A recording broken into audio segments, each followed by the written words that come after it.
Okay, so another question we got was on publishing models and what they are and if they've changed over the years. And they absolutely have. I think that people in publishing are looking for different ways to be innovative in this space. Obviously, there is the traditional publishing model, which is a typical advance royalty model. So that's normally in advance, and then a royalty on RRP, which the standard is 10% of RRP. And then you have the self-publishing model, which we've spoken about, which includes custom publishing, so where you pay for the expertise and probably commit to buying a certain amount of copies yourself. And then there are hybrid models. So, for example, you pay for the book production, but they offer distribution to retail channels. And in the resources at the end of this, I will mention a few companies that do both. And then also publishers are exploring different business models. So, for example, for us, we do the traditional advance royalty model, but we also offer a 50-50 profit split model. So this is a great model for big brand name authors who have a real sense as to how many copies might sell. And in our case, that's not them contributing 50%. It's that we still, as the traditional publisher, cover all of the book publishing costs and have all the expertise. But instead of paying them 10% of each book sold, we instead split the profits 50-50 with them. At the other end of the scale, so launching sort of debut authors with a unknown track record, this helps us take that risk because it's not money up front, it's sharing the profits once the book has broken even. So it can work in both scenarios, but it really depends on the author and what works for them. There are publishers exploring all different kinds of models, so that is much more common now. That said, if there is ever a model where someone is asking you to pay, it's always worth getting a bit of a sense check to make sure that they are a reputable firm, that the costs are appropriate and that you're getting what you're paying for. I will mention as a resource here the Australian Society of Authors. So they do give feedback on contracts. However, it's worth noting that they only give feedback on traditional contracts. So if you have a contract that is from a publisher that is not in that traditional advance royalty setup, you won't be able to get feedback from them. There is a great freelance person, Alex Adsett, based in Queensland, and she really is a great industry go-to in terms of getting feedback on all kinds of book publishing contracts. And I'd also recommend Simpson's Law Firm, who are an Australian-based law firm that focus a lot on media and entertainment and do a lot of work with the book industry. Okay, next question. Do you need an agent? So my answer to this is no, not necessarily. There are publishers like us who accept unsolicited manuscripts, and you'll see that many publishers out there, have mechanisms to receive unsolicited manuscripts, whether it's that they're always open or that they have a specific day where you can go in and pitch. The landscape has changed dramatically over the last 12 years. When we first started, we were really focused on finding and nurturing new Australian voices, and because of that, we were actually one of the few publishers that was not just accepting unsolicited manuscripts, but actively seeking them. That thankfully has changed a lot over the last 12 years. So I think that publishers generally are more accessible.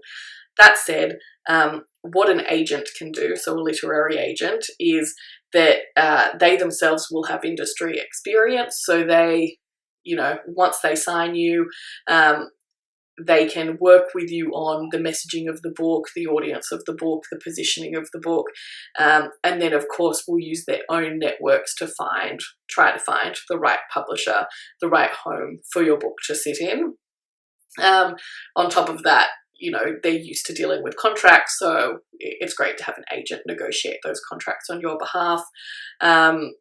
One thing that you can do is that if you get a publishing contract, you can always find a literary agent and say, I've got this contract on offer. Would you consider representing me? And sometimes that can work. In terms of finding an agent, if you just Google literary agents in Australia, you will find a very comprehensive list, including what it is that each of them are looking for. And just like my recommendations around looking for a publisher, it's important that you check their submissions guidelines and make sure that you're submitting to them whatever it is that they're specifically asking for. So yes, in many scenarios, it can be great to have an agent. No, I don't think it's necessary. If you did want to go down that path, I would suggest applying to agents before applying to any publishers directly. I would keep that quite separate. And then if you decide not to pursue an agent or that path doesn't work out, then you could submit more widely to publishers directly. And the final question, do we publish already published books? So do we publish books that have been self-published? The answer is yes. We would obviously be looking at a range of things, including, how many copies has the book already sold when it was made available as a self-published book? Do we think that the audience has already been exhausted, or do we think that there's a broader audience that could reach? It's unlikely that we would ever do a straight repub. Often we would rejacket a book, so put a new cover on it, and we might actually work extensively with the author on some bigger structural changes.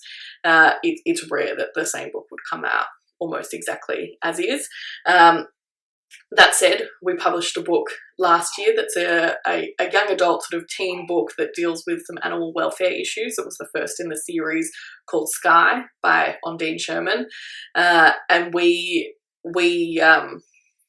then published, and so that was published by a small Australian publisher, The Author People.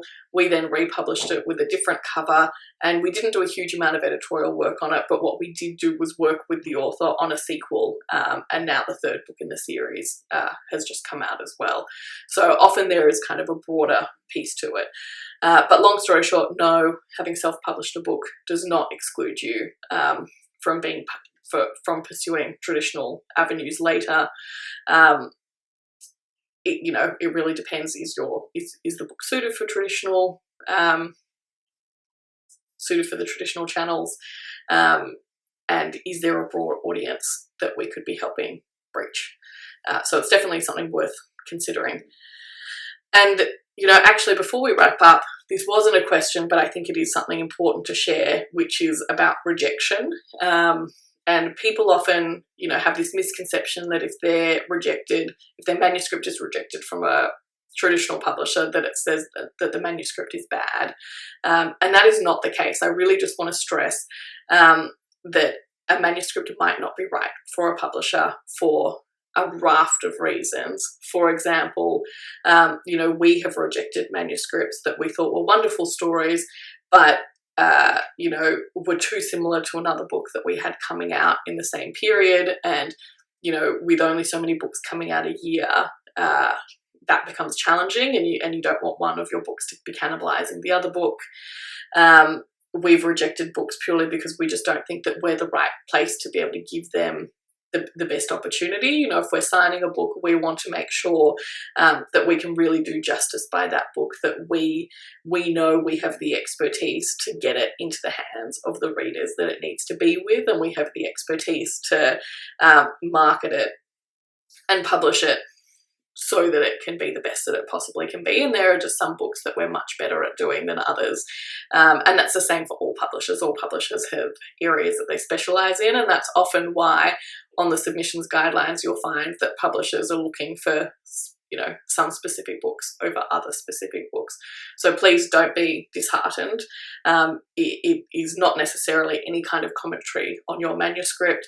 It is more that, it's often that publisher just might not be the right home for your book, or it might not be the right home for your book at that point in time. And these things can change as commissioning editors and publishers change. They can change as publishing trends change, and so on and so forth.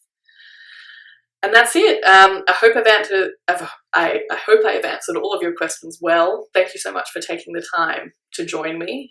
If you have any further questions, please don't hesitate to post them online, or to connect with me via my website or via my Instagram, and I will, on the page that this video is embedded, list out with some links to some of the resources that I've mentioned within this. All right, thank you so much for joining me. Have a great day.